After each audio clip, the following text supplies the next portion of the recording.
Na terceira e última reportagem da série, que relembra os principais fatos dessa tragédia, você vai conferir agora que a Vale, a segunda maior mineradora do mundo, mantém o respeito do mercado, apesar de tudo o que aconteceu em Brumadinho e em Mariana 5 anos antes, quando a barragem de Fundão também se rompeu. A empresa conseguiu, mesmo em meio a esses dois desastres gigantescos, dos quais pelo menos Brumadinho poderá vir a ser confirmado como um crime, crescer 75% no seu valor de mercado. Em questão de segundos, 11 milhões de metros cúbicos de rejeitos atingiram a sede administrativa da Vale, áreas de convívio, restaurante da empresa e moradias no entorno da mineradora. No mesmo dia, servidores da Agência Nacional de Mineração, a ANM, estiveram no local do rompimento. Segundo o relatório deles, a barragem B1, no Córrego do Feijão, encontrava-se na posição 68 no ranking de prioridades de fiscalização. Ela seria vistoriada ainda em 2019, mas não deu tempo. Depois das análises feitas pela agência, ficou evidente que a Vale não cumpriu uma série de obrigações legais que envolviam, por exemplo, reportar à equipe do Sistema Integrado de Gestão de Barragens de Mineração que alguns instrumentos de monitoramento entraram em nível de alerta ou emergência meses antes do rompimento. O que, se reportado, teria elevado a posição da barragem 1 no ranking de prioridades de fiscalização e propiciando uma chance de prevenir o ocorrido. Segundo o presidente do Comitê Brasileiro de Barragens, o monitoramento independente do instrumento escolhido é indispensável, mas é preciso que os órgãos responsáveis sejam informados sobre qualquer tipo de anomalia. É fundamental que haja uma fiscalização constante de barragens. Começa das maiores, as mais, digamos, aquelas mais críticas, né? Se eu tiver uma barragem de 100 metros de altura montante de uma cidade, ela é crítica, eu tenho que ficar de olho nela, né? Olhar, ela não pode ter nada, não pode acontecer nada, não pode acontecer nada com ela. Então, eu tenho, se precisar de botar mais instrumento, eu boto mais instrumento, porque esse instrumento perto de um acidente é zero, é custo zero. Então, eu tenho que tomar de conta mesmo, eu tenho que estar com essa barragem nas mãos, eu tenho segurança absoluta que não vai acontecer nada. Eu ficaria muito feliz se um dia eu pudesse enxergar isso, sabe? A Política Nacional de Segurança de Barragens é relativamente nova, tem apenas 10 anos. Em outubro de 2019, ela foi modificada. Uma das alterações foi a proibição de construção de barragens a montante. Todos os empreendimentos construídos dessa forma receberam um prazo de descaracterização, que termina em 25 de fevereiro do ano que vem. Apesar da legislação ter endurecido nos últimos anos, a fiscalização para garantir que as normas sejam respeitadas ainda não avançou. A Agência Nacional de Mineração foi criada em 2018 para substituir o DNPM, o Departamento Nacional de Produção Mineral, e não trouxe evolução, pois as vistorias não aumentaram. O órgão possui cerca de 30 fiscais para monitorar as 873 barragens no país. Para se ter uma ideia, Minas Gerais possui 82% dos empreendimentos de alto risco. Sem dúvida nenhuma, o nosso principal gargalo é a questão de falta de pessoas, né? A gente tem uma equipe bastante reduzida. A gente tem as barragens que estão em grau de risco, né? 1, 2 ou 3. Isso também importa nesse ranking. Então, logicamente, todas que estão em risco são as primeiras. Hoje são em torno de 40 barragens que estão consideradas em nível de risco. E depois entram esse ranking dentro do SIGBM.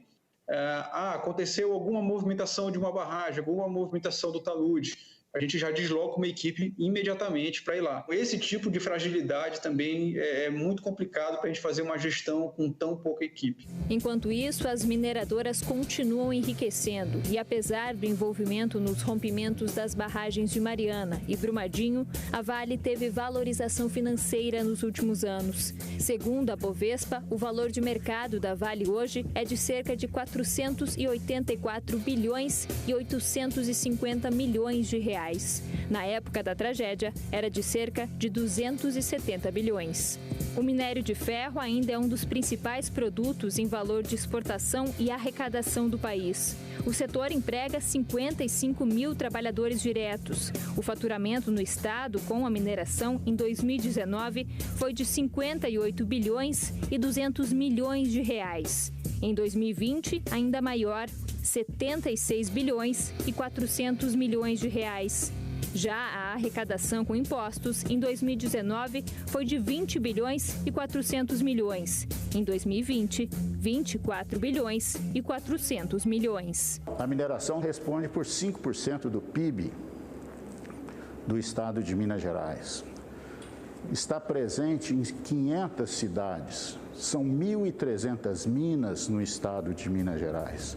60% da balança comercial brasileira foi fornecida pelo setor de mineração em 2020. Quer dizer, são números robustos para a mineração, para o investimento e para o Brasil.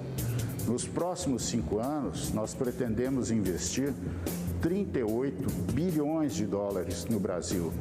Desses 38 bilhões, 13 bilhões serão investidos em Minas Gerais. Ainda segundo o Instituto Brasileiro de Mineração, investimentos bilionários já estão sendo feitos para garantir a segurança operacional e possibilitar até mesmo a extinção de barragens no processo de mineração.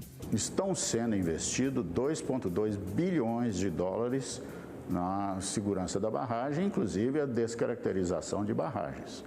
Mas, além disso, investimentos pesados estão sendo feitos em mudança de tecnologia. Cada vez mais se recupera mais material e se produz com novas tecnologias para que minimizem ou mesmo cheguem a evitar o uso de barragens.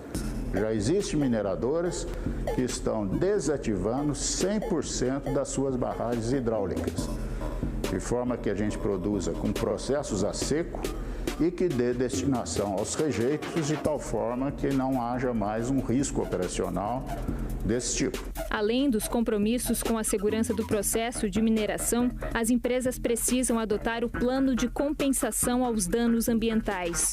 Para cada hectare utilizado, a mineradora precisa preservar o dobro, o que pode ser feito em forma de recuperação ou preservação de área.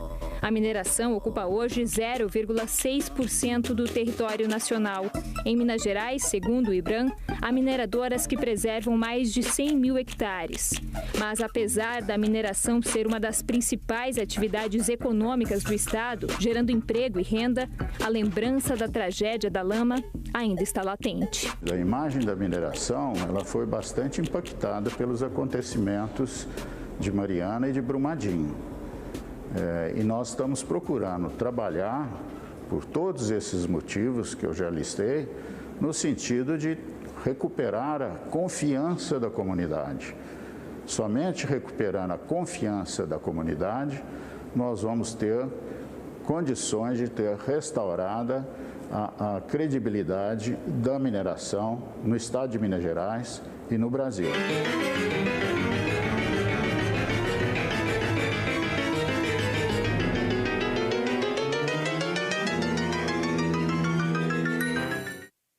Brumadinho é a tragédia mais recente, ocorreu 2 anos atrás. Mas a Band Minas também não se esquece de Mariana, ocorrida 5 anos atrás, que foi a primeira prova indiscutível de que a fiscalização dos órgãos públicos nas mineradoras não funciona.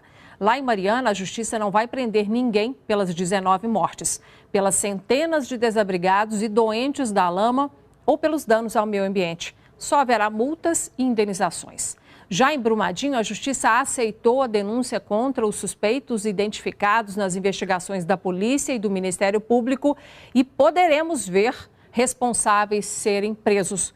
Mas o julgamento não começou. Seguiremos, então, acompanhando os desdobramentos das 2 tragédias.